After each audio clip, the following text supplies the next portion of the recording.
नमस्कार दोस्तों, स्वागत है आपका एजुकेशन अनुप्रिय यूट्यूब चैनल पर। आज हम कक्षा 10 गणित का अध्याय 1 वास्तविक संख्याएं शुरू करने जा रहे हैं। अगर आप बोर्ड परीक्षा 2026 की तैयारी कर रहे हैं तो यह वीडियो आपके लिए बहुत महत्वपूर्ण है, इसलिए वीडियो को अंत तक ज़रूर देखें। तो हमारा फर्स्ट चैप्टर है रियल नंबर। सबसे पहले हम जानते हैं कि वास्तविक संख्याएं क्या होती हैं।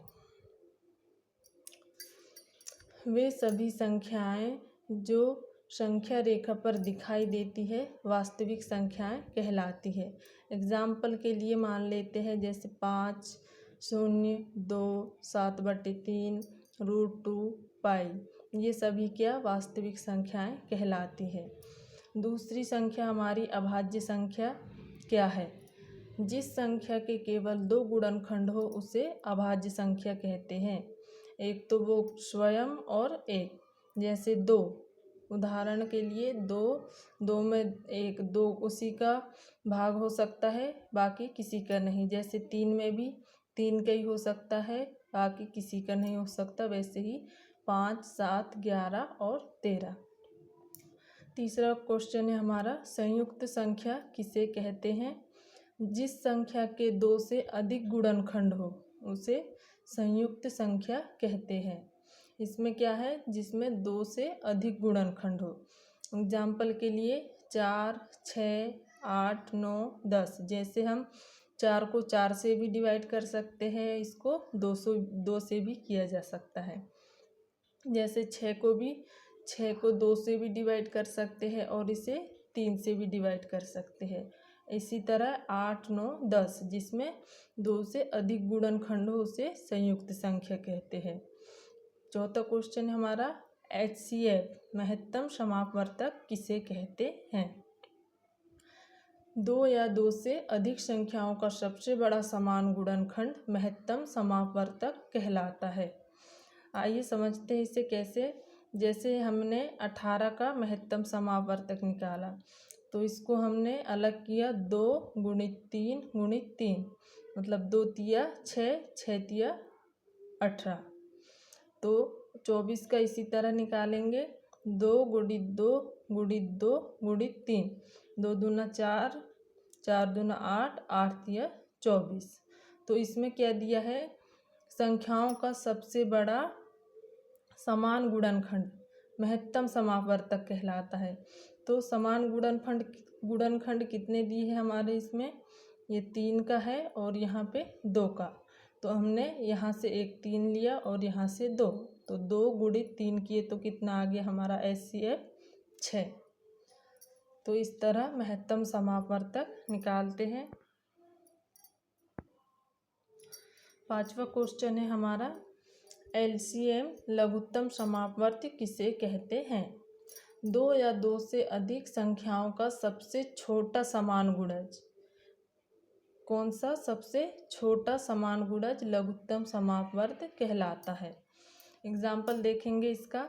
जैसे 18 का हमने किए 2 × 3, 3 का वर्ग, तो इसको 2 बार भी लिख सकते हैं या वर्ग भी। तो 2 × 3 किए थे 2 तिया 6, 6 तिया 18। और ऐसे ही 24 का निकालेंगे तो 24 = 2 की पावर 3 × 3। इसमें 2 का 3 बार गुना होगा × 3।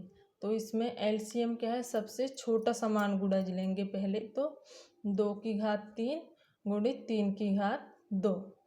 तो इसमें क्या आ जाएगा हमारा, 2 का 3 बार करेंगे तो 2 दूना 4, 4 दूना 8 और 3 का 2 बार किए तो 3 × 3 = 9। तो 8 और 9 का गुना करेंगे तो कितना आ जाएगा 72, 8, 9, 72।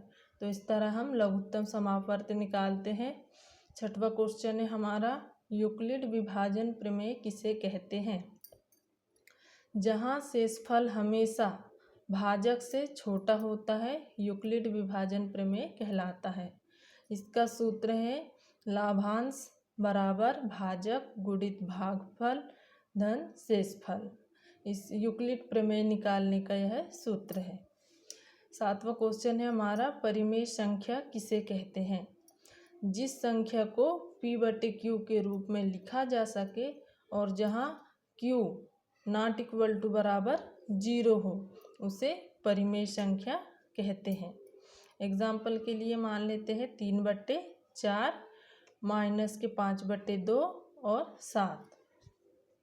अभी ये सभी अपन इसमें जो क्वेश्चन सॉल्व करेंगे उसमें समझ में आएगा कि परिमेय संख्या किस प्रकार से होती है और अपरिमेय संख्याएं किस प्रकार होती है। तो हमारा 8वां क्वेश्चन है, अपरिमेय संख्या किसे कहते हैं? जिसे P/Q के रूप में नहीं लिखा जा सकता उसे अपरिमेय संख्या कहते हैं। जैसे परिमेय संख्या को P/Q के रूप में लिखा जा सकता है तो उसे परिमेय संख्या कहते हैं, और अपरिमेय संख्या को P/Q के रूप में नहीं लिखा जा सकता उसे अपरिमेय संख्या कहते हैं।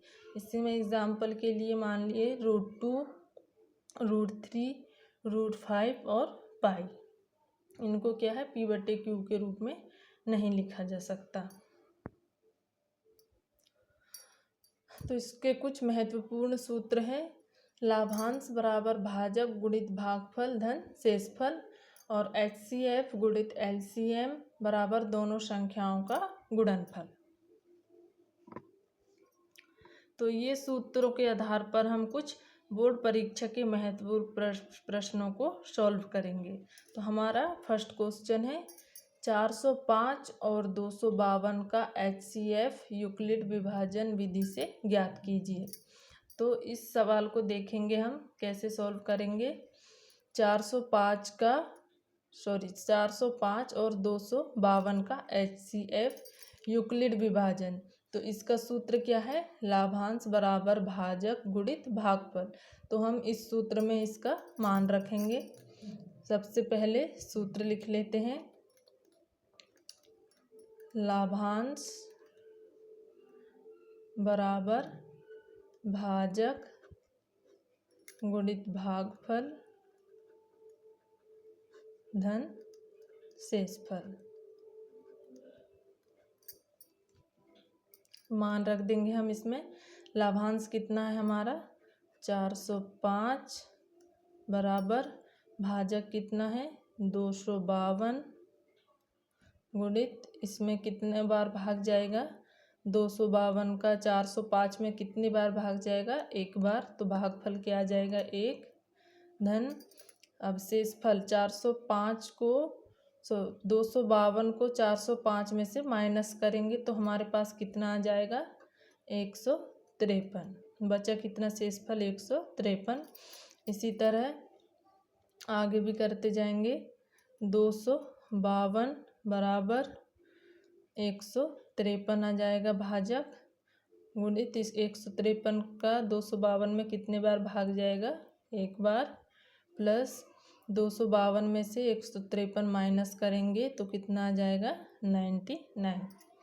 इसी तरह आगे करेंगे 99, यहाँ पे आ जाएगा हमारा लाभांश। तो आगे इसी प्रकार हम लाभांश क्या लेंगे 153 आ गया, और हमारा भाजक कितना आ जाएगा 99 गुणित इसमें 99 का कितने बार भाग जाएगा, एक ही बार जाएगा, तो यहाँ पे 1 लिखेंगे, प्लस शेषफल कितना बचेगा 153 माइनस 99 करेंगे तो 54।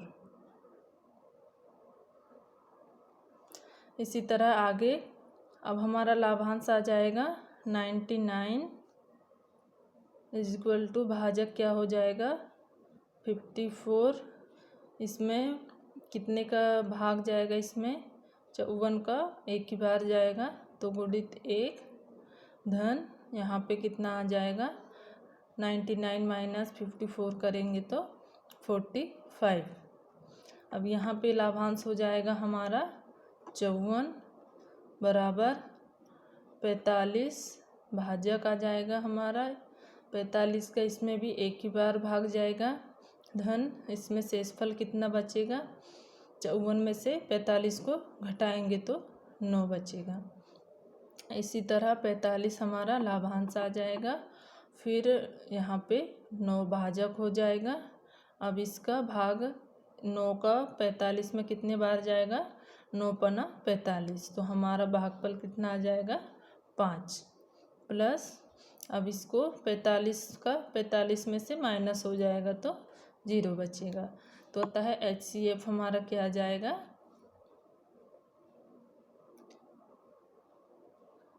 9।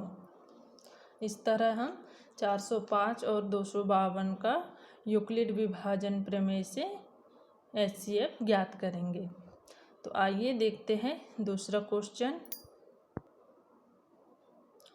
दूसरा क्वेश्चन है हमारा 867 और 255 का HCF ज्ञात कीजिए।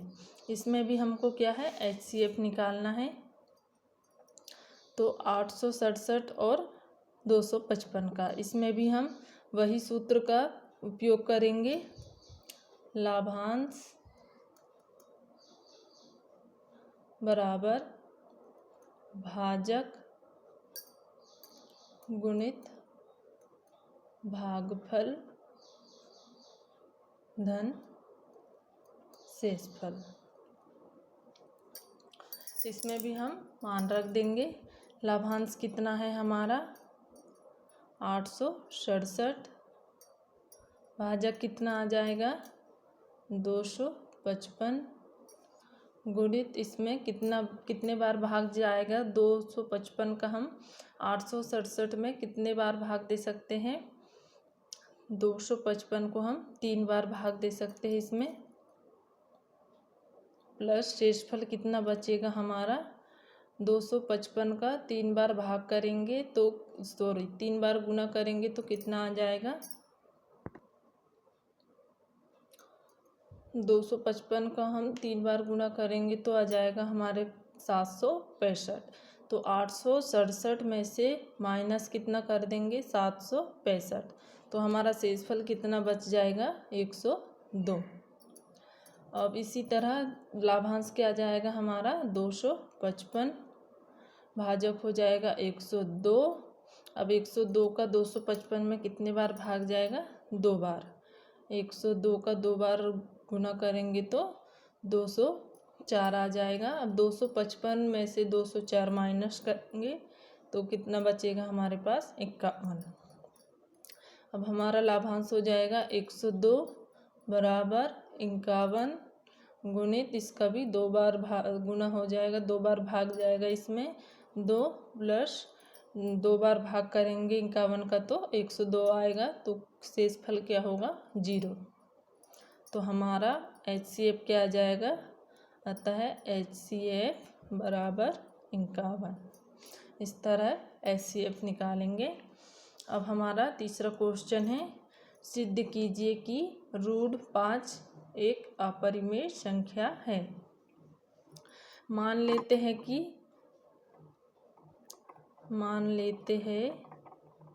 कि √5 एक परिमेय संख्या है।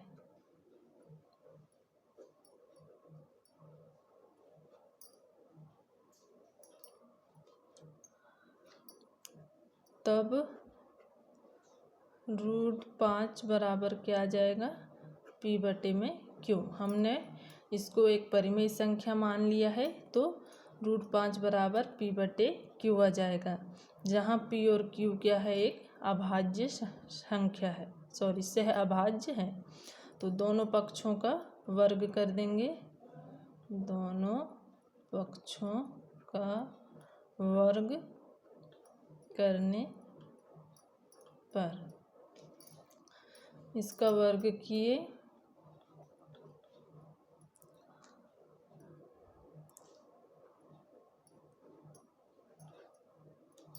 तो ये वर्ग से वर्ग कैंसिल हो जाएगा। तो क्या आ जाएगा 5 बराबर 5Q का स्क्वायर, अर्थात P 5 से विभाज्य है। माना P बराबर 5 के, तब 25K का वर्ग बराबर 5Q का वर्ग। यहाँ पे हम 5 का वर्ग करेंगे तो क्या आ जाएगा 25 k का वर्ग बराबर 5 q का वर्ग। तो हम यहाँ पे q का वर्ग निकाल लेंगे, 25 k का वर्ग बटे में आ जाएगा 5।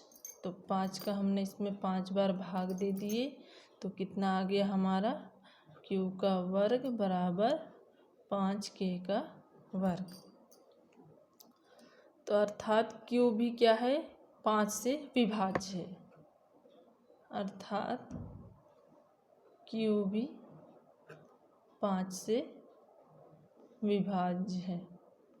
पहले हमने देखा कि p 5 से विभाज्य है और अब q भी 5 से विभाज्य है। इसका अर्थ है कि p और q दोनों 5 से विभाज्य है, जो मान्यता के विरुद्ध है। अतः कर्णी 5 एक अपरिमेय संख्या है। हमको यही सिद्ध करना था कि कर्णी 5 एक अपरिमेय संख्या है।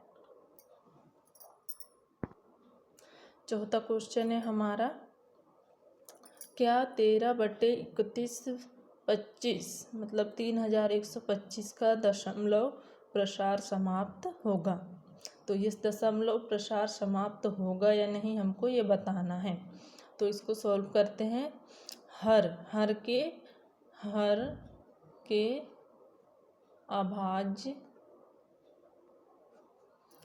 के अभाज्य गुणनखंड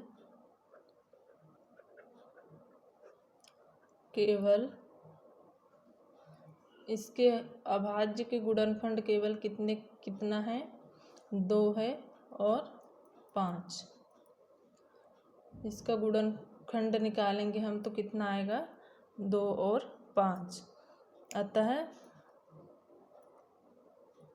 31/3125 का दशमलव प्रसार समाप्त होगा। इसी तरह हमारा लास्ट क्वेश्चन है, दो संख्याओं का HCF दिया है 12, LCM दिया है 420 तथा एक संख्या दी है 60। दूसरी संख्या हमको ज्ञात करके बताना है। तो इसमें सूत्र लगाएंगे हम, HCF गुणित LCM बराबर दोनों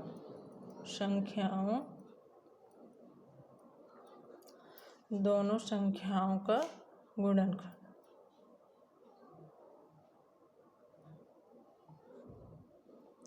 तो HCF कितना दिया है 12 गुणित LCM दिया है 420 बराबर पहली संख्या दी है हमको 60 और हमको क्या दूसरी संख्या ज्ञात करना है।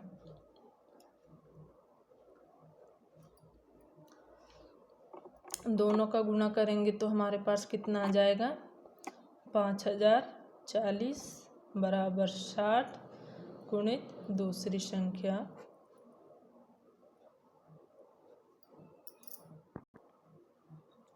तो हम दूसरी संख्या निकाल लेंगे। दूसरी संख्या बराबर 5040 भागित 60। तो हम इसको डिवाइड कर देंगे 5040 बटे 60। एक शून्य से एक शून्य कट जाएगा, 6 का इसमें भाग देंगे तो 6 8 48 बचे 2, 6 चौको 24, 2 बचेंगे तो यहाँ 24 हो जाएगा। ये 6 से 84 में कट जाएगा तो हमारे पास कितना बचेगा 84। तो दूसरी संख्या बराबर क्या आ जाएगा